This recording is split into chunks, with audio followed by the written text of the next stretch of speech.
Hi there, I'm going to show you how to change the battery on this key fob. First thing you need is your actual battery. This takes a 1632. You can get these on Amazon, they're inexpensive.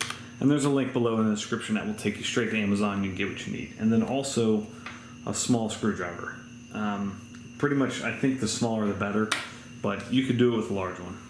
Alright, so first and foremost, we're going to take out this emergency key. So move that over and pull it out. There's a little thing right here, so pull that out. Now this spot right here, ordinarily you can take this key and just kind of work it up, but the key seems a little big, so I'm going to use a screwdriver and just pop it up like that. And really you could probably use your hands to pull it apart as well. Okay, so once you get here, this is where I like to take the small little screwdriver and pull this up. Now this piece right here, there's a little sticky pad right there it might stick to.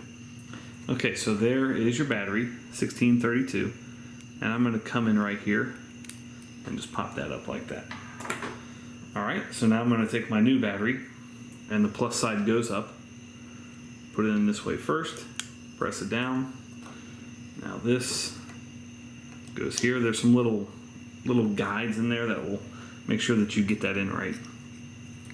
And then just make sure all the batteries or all the buttons are lined up, and give it a good squeeze. There you go. Put your emergency key back in. You're all set. Thanks so much for watching. Make sure you hit that thumbs up button.